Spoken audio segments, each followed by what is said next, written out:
In this video, I'm going to discuss how much muscle you can build without using steroids. While I have used PEDs during a competition, I want to show you an example of a time when I didn't use any.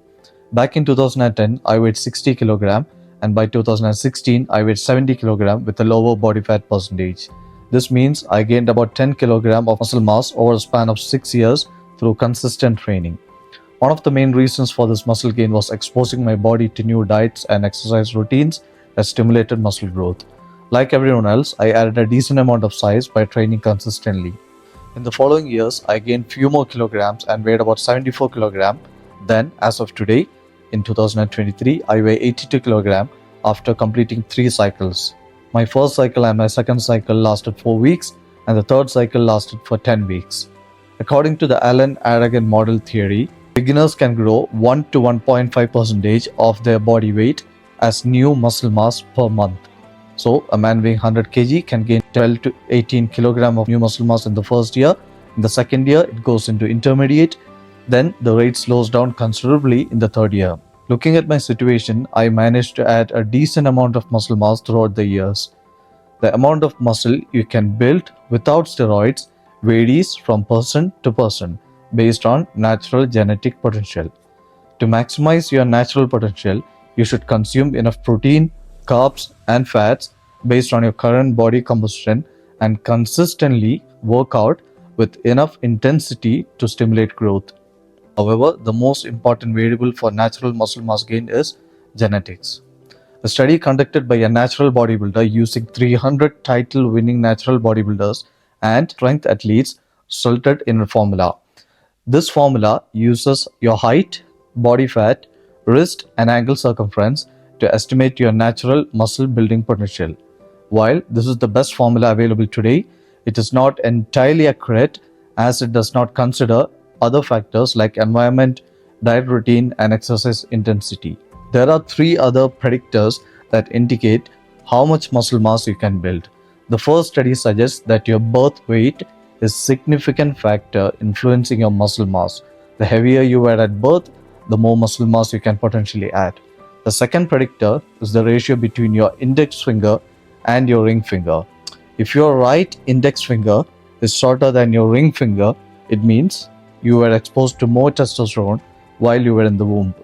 However, this is more of a pseudoscience. The third predictor is your race. The best muscle building potential is for blacks, followed by Caucasians and then Asians. However, there is no proper evidence to support this study. While these studies provide factors that predict muscle building potential, the only things within your control are hard work and consistency. According to a study by Dr. Charlie, muscle protein synthesis peaks about 24 hours after a resistance training session and then falls to baseline quickly thereafter.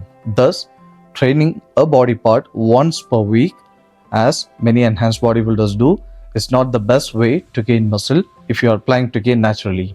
Additionally, a calorie surplus is generally necessary to build new muscle, but too many calories will cause undesirable body fat accumulation in addition to muscles. Dr. Charlie provides 3 workout tips to get you started. First, aim to train each muscle group 3 times per week.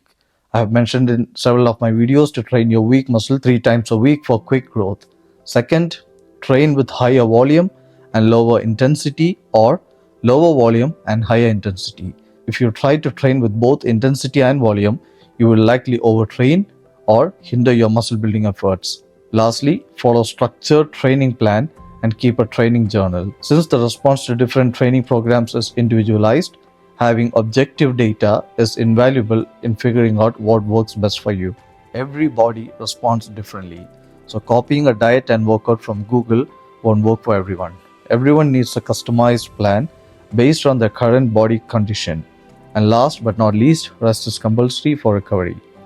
You won't know how much muscle your body can gain without using steroids unless you try it. In the current world, the majority of the people assume that you can only gain very little muscle without PEDs and they avoid trying. By not trying, you are losing 100% of chances of adding muscle. To conclude, you can gain around 10 to 18 kg of total muscle mass if you train without steroids. but you have to be consistent with your diet, workout, and sleep for years. If you haven't gained this muscle mass naturally, don't even think about using steroids. I would suggest maximizing your maximum natural potential, and then, if you want to grow further, consider using PEDs with the help of a health professional. If you need help with your fitness routine, feel free to get in touch. Don't forget to subscribe, like, comment, and share. And I'll see you guys in the next one. Bye bye.